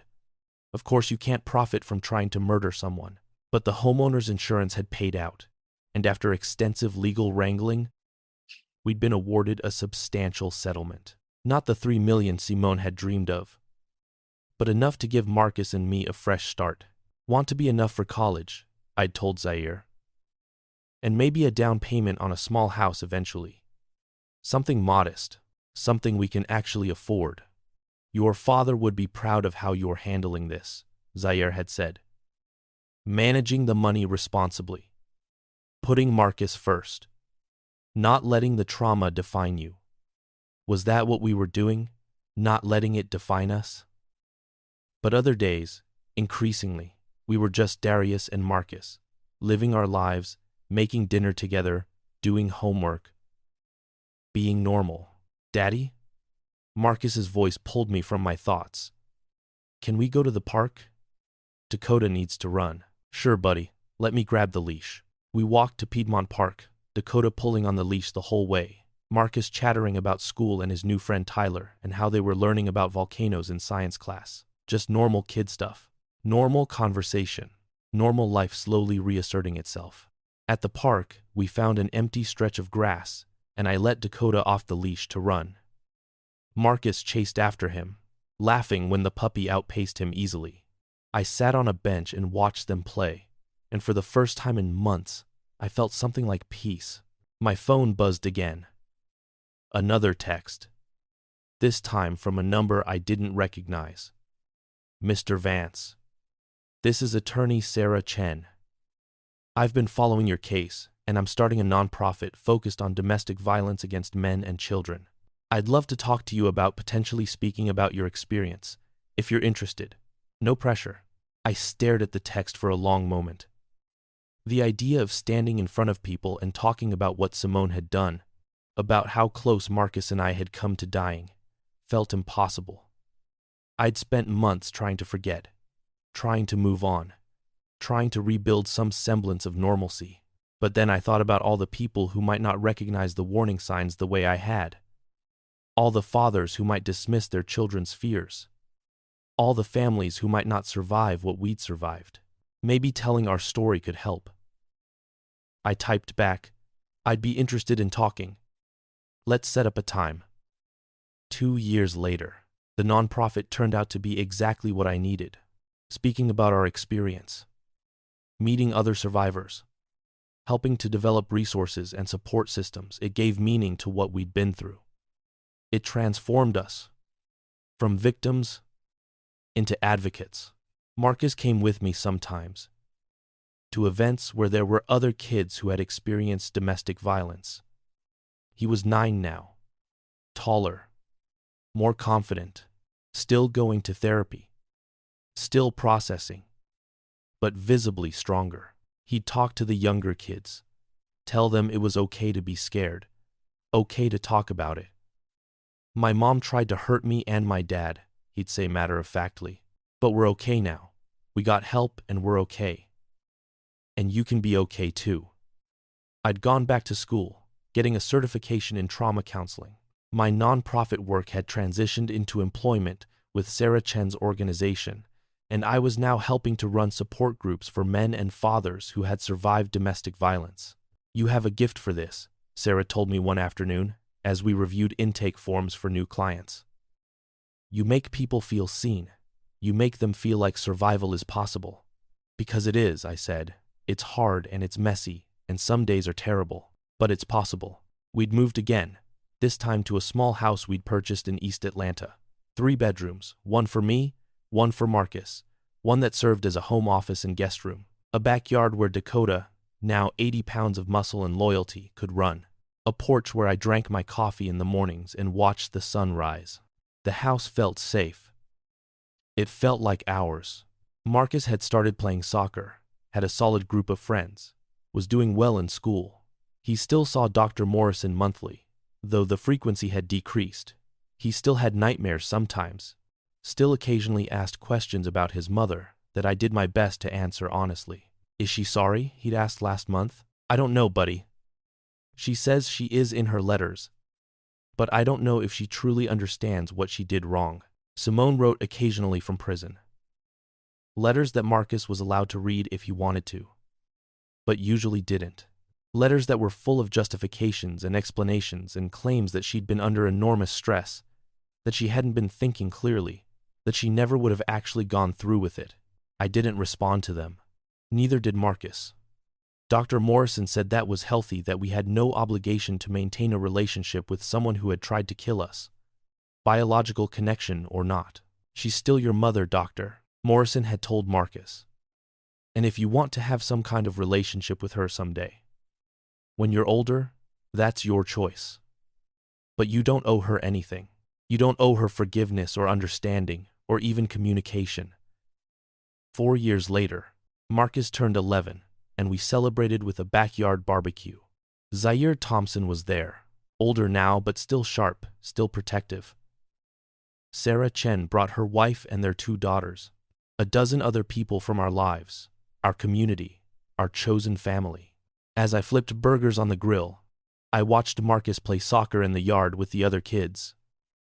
Dakota running alongside them. He looked happy. Genuinely, thoroughly happy. He's thriving, Zaire said, appearing at my elbow with a beer. You both are. We've had a lot of help. You did the work. Don't minimize that. He took a sip of his beer. Your father would be proud, Darius. Not just of how you've survived, but of who you've become, how you've turned this trauma into purpose. I still have bad days, I admitted. Days where I wonder if I should have seen it coming sooner. If I should have protected Marcus better. If I should have known the woman I married was capable of something so horrific. Of course you still wonder. You'd be inhuman if you didn't. But the fact is, you did protect Marcus. You did see it coming when it mattered. You believed your son when he needed you to believe him. That's what counts. That's what counts. Later, after everyone had gone home, after Marcus was in bed with Dakota sprawled across his feet, I sat on the porch with a cup of tea and let myself remember. The airport. Marcus's small hand gripping mine. His whispered warning. The choice I'd made to believe him. If I had dismissed his fears. If I'd taken him home that night. If I'd been too proud or too trusting or too naive to consider that my wife might want us dead. But I hadn't. I'd listened. I'd trusted my son's instincts over my own desire to believe the best about my marriage. And that choice had saved our lives. 6 years later. Marcus was 13 now, starting to show signs of the young man he'd become. He'd shot up 5 inches in the past year, and his voice was changing. He played on 2 soccer teams, and had decided he wanted to study psychology in college, wanted to help other people who'd been through trauma. Like you do, Dad, he'd said last week. Like we do, I'd corrected. You've been helping people since you were 7 years old, buddy. Since the moment you decided to warn me about your mom. We didn't talk about Simone much anymore. She was a fact of our past, not a presence in our present.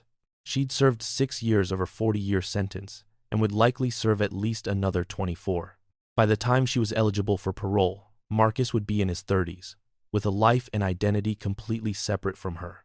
I'd remarried last year to Elena, a woman I'd met through the support groups. Another survivor of domestic violence who understood trauma and healing in a way most people couldn't. She had 2 daughters from her previous marriage, ages 8 and 10. And our blended family lived in the house I'd bought all those years ago, now expanded with an addition, and filled with laughter and noise, and the beautiful chaos of 4 kids, 2 adults, and 1 very patient dog.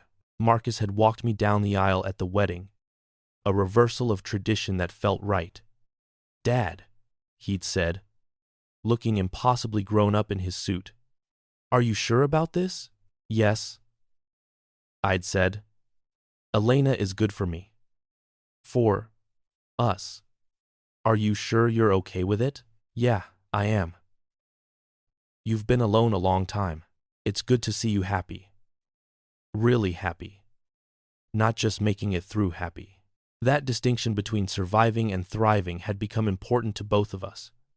For years, we'd been surviving, getting through each day, processing trauma, rebuilding, but at some point, gradually, we'd shifted into thriving, living fully, choosing life. Every single day. 10 years later, on the 10th anniversary of the fire, Marcus, now 17 and preparing for college, asked if we could drive by the old house in Buckhead. Are you sure? I asked. That might be difficult. I want to see it, he said firmly. I want to see what's there now. So we drove to Habersham Road. The house had been rebuilt years ago, purchased by a developer who'd torn down the fire-damaged structure and built something new. It looked nothing like the house I remembered modern. Sleek. Different people live there now, Marcus said, staring at it from the car. Different family. Different life. How do you feel seeing it? He was quiet for a long moment. Grateful, he finally said. That night changed everything. If I hadn't heard Mom on the phone, if you hadn't believed me, if we'd gone home like we were supposed to, we wouldn't be here. I wouldn't be about to go to college. You wouldn't be married to Elena. Our whole life would be gone. You saved us, I said quietly. I know I've said it before, but it's worth saying again. You saved us, Marcus. We saved each other, he corrected. I warned you, but you believed me. You chose me over her. That took courage too. We sat there for a few more minutes, looking at the house that wasn't ours anymore, thinking about the people we'd been and the people we'd become. Then Marcus said, "Okay, I'm good. We can go home now." And we did. We drove back to East Atlanta. To our real home. To our real life. Elena was making dinner. Marcus's sisters were arguing about whose turn it was to walk Dakota. Everything was normal and chaotic and exactly as it should be. That night, after dinner, Marcus showed me the essay he'd written for his college applications. The prompt asked about a significant challenge he'd overcome and how it had shaped him. He'd written about that Thursday night at the airport. About overheard words and impossible choices. About trusting his instincts even when they terrified him. About a father who had believed him when it mattered most. At 7 years old, the essay concluded, "I learned that speaking up even when you're scared, even when no one might believe you, even when the truth is terrible, can save lives. I learned that courage isn't the absence of fear, but the choice to act despite it. And I learned that families aren't just the people you're born to, but the people who choose to protect you, believe you, and help you heal. These lessons have shaped everything about who I am and who I want to be. I want to spend my life helping others find their voice, trust their instincts, and speak their truth, because I know firsthand that those things can mean the difference between life and death." I read it twice, tears blurring my vision by the end. "It's perfect," I said. "You're going to get into every school you apply to." He did. Full scholarship to Emory University, where he planned to study psychology with a minor in social work. "Following in your footsteps, Dad," he said when the acceptance letter came. "Making your own path," I corrected. "I'm just lucky I get to watch." 15 years later, Simone died in prison from a sudden stroke. She was 67 years old and had served only 15 years of her 40-year sentence. The prison contacted me first, then Marcus, who was 22 now and finishing his master's degree in clinical psychology. He'd grown into a remarkable young man. "Do you want to go to the funeral?" I asked him. He considered it for a long time. "No," he finally said. "I don't think I do. She made her choices, and those choices cost her everything. Her freedom, her family, her life. I feel sad for her in an abstract way. Sad that she was so broken that she thought murder was a solution. But I don't feel grief. Not really. The mother I thought I had never really existed. That's a healthy perspective," I said. "What about you?" he asked.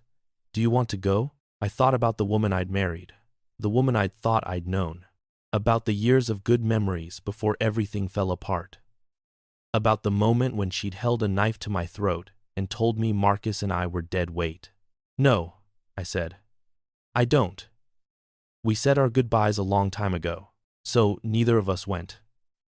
Zaire Thompson attended on our behalf, witnessing the small ceremony with only a handful of Simone's distant relatives present. He reported back that it had been brief and sad and final. "She spent 15 years in prison," Zaire told us afterward. 15 years thinking about what she'd done, reading Marcus's letters that he never sent, watching from a distance, as you two thrived without her. "We didn't thrive to punish her," Marcus said firmly. "We thrived because we chose to. Because we did the work. Because we built something better." "I know that," Zaire said gently. "I'm just saying you two represent everything she lost, and she spent 15 years knowing it." 20 years later, on the 20th anniversary of the fire, we held a fundraiser for the nonprofit that had grown from those early days of survival. It was called New Beginnings, supporting survivors of domestic violence, and it served hundreds of families every year. Marcus, now a licensed therapist specializing in childhood trauma, gave the keynote speech. I sat in the audience next to Elena, holding her hand, watching our son tall, confident, healed, talk about his experience with brutal honesty and hard-won wisdom. 20 years ago, Marcus said to the packed room, "My mother tried to kill me and my father." It's a strange sentence to say out loud, even after all this time, But it's the truth. She planned our deaths, hired people to execute us in our sleep, and fully expected to profit from our murders. The room was completely silent, but I had heard her on the phone, and I was brave enough, at 7 years old, to tell my father what I'd heard. And he was brave enough to believe me, to trust a child's warning over his faith in his marriage. Those two acts of courage, my speaking up and his listening, saved our lives. He paused, looking out at the audience, at the faces of survivors and advocates and supporters. That night taught me the most important lesson of my life. When someone shows you who they are, believe them. When your instincts tell you something is wrong, trust them. When a child comes to you with fear, listen to them, because lives literally depend on it. After the event, as people mingled and networked and shared stories, a young woman approached Marcus. She was maybe 25, with a young child clinging to her leg. "Dr. Vance," she said tentatively, "I just wanted to thank you for your story, for your work. 5 years ago, my son told me he'd heard his father talking about hurting us. And I remembered your story, how your dad had believed you. So I believed my son. We left. We got out.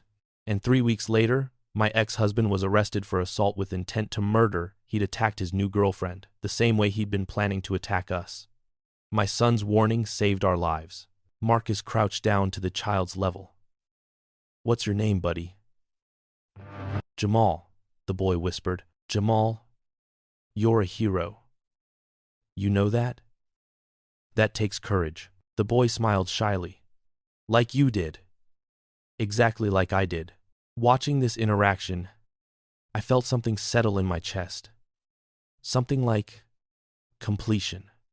Marcus had taken the worst thing that ever happened to him and transformed it into a force for good. He was saving lives now, helping people, making sure other families didn't have to face what we'd faced. He'd turned trauma into purpose. We both had. That evening, back at home, Marcus and I sat on the porch with glasses of whiskey. His first legal drink, he'd reminded me proudly, when he'd turned 21. Dakota had passed away 2 years earlier, and we'd gotten a new puppy, another German Shepherd that Marcus's younger sister had named Princess. "Do you ever wonder what life would have been like if Mom had been different?" Marcus asked. "If she'd loved us the way she was supposed to?" I considered the question carefully. Sometimes. But I try not to dwell on it. We can't change who she was. We can only control who we are. "We're pretty okay, aren't we?" Marcus said with a slight smile. "Better than okay. We're happy. We're healthy. We're doing good work. We have people who love us and who we love." "Do you forgive her?" It was a question Marcus asked every few years, as if checking to see if the answer had changed. "I've made peace with what happened," I said carefully. "I don't carry rage or bitterness around. I don't wish her harm. But forgiveness? That's a complicated word. She never asked for it. She never truly acknowledged what she'd done or taken responsibility for the damage she caused. So, I don't know if I forgive her in the traditional sense. But I've forgiven myself for not seeing it sooner. And I've released the power she had over our lives. Maybe that's enough." Marcus nodded, processing. "Yeah, that makes sense. I feel the same way. I don't hate her, but I don't need to forgive her either. I've just moved on, built something new. Your grandfather would be proud of you," I said. "Not just of what you've accomplished, but of the man you've become. Kind, strong, empathetic. Everything good about you. You built yourself. With a lot of help," Marcus said, echoing words I'd said many years ago. "From you. From Zaire. From Mrs. Washington. From Dr. Morrison. From everyone who showed me that survival was possible." We sat in comfortable silence, watching the sun set over Atlanta. Princess sprawled at our feet, everything peaceful and right. "Hey, Dad," Marcus said eventually. "Yeah? Thank you for believing me that night. At the airport. Always." I said, The same thing I'd said when he was 7, and terrified and wondering if I would take his warning seriously. I will always believe you, and I meant it. Because that one moment of trust, that one choice to believe my son over my wife had saved both our lives, had given us 20 years of second chances, had allowed us to build something beautiful from the ashes of attempted murder. We'd survived. We'd healed. We'd thrived. And every single day since that Thursday night at the airport had been a gift. Epilogue. 3 decades later. I'm an old man now, 72 years old, sitting on my porch in the early morning quiet. Marcus is 47. Married with 3 children of his own. Still doing the work. Still saving lives. He calls me every Sunday, like clockwork. "Hey Dad," he says when I answer. "How are you feeling?" "Good. Joints hurt a little. Elena's making me do physical therapy for my knee. Other than that, can't complain. The grandkids want to visit this weekend. Can we come by?" "Of course. Bring them anytime." After we hang up, I sit with my coffee and think about the long road we've traveled. About the man I was at 37, terrified and exhausted, holding my son's hand in an airport terminal, making the choice to believe him. About all the choices that came after, to trust, to heal, to build, to forgive ourselves while holding others accountable. I think about Simone sometimes, though less than I used to. About the woman she could have been if she hadn't been so consumed by greed and dissatisfaction. About the family we could have been if she'd chosen differently. But mostly, I think about the family we are, the one we built from ashes and terror and one small child's courage, the one that includes Elena and her daughters and Marcus's children and all the people we've helped over the years. The family that started with a whispered warning and a father willing to listen. "Don't go back home, Daddy." 3 words that changed everything. 3 words that saved our lives. Princess, the 4th German Shepherd we've had, this one with Marcus's oldest daughter, wanders onto the porch and rests her head on my knee. "Good girl," I murmur, scratching behind her ears. Inside, Elena is making breakfast. The smell of coffee and bacon drifts through the screen door. It's Saturday morning, and life is good. It took us a long time to get here, but we made it. We survived. And that, in the end, is everything. If you're experiencing domestic violence of any kind, physical, emotional, financial, or psychological, please reach out for help. You are not alone. Your instincts are valid. Your fear is real. And there are people who will believe you. National Domestic Violence Hotline. 1-800-799-7233. Crisis Text Line. Text START to 741. And if a child tells you they're afraid, if they warn you about danger, if their instincts are screaming that something is wrong, believe them. You might just save both your lives.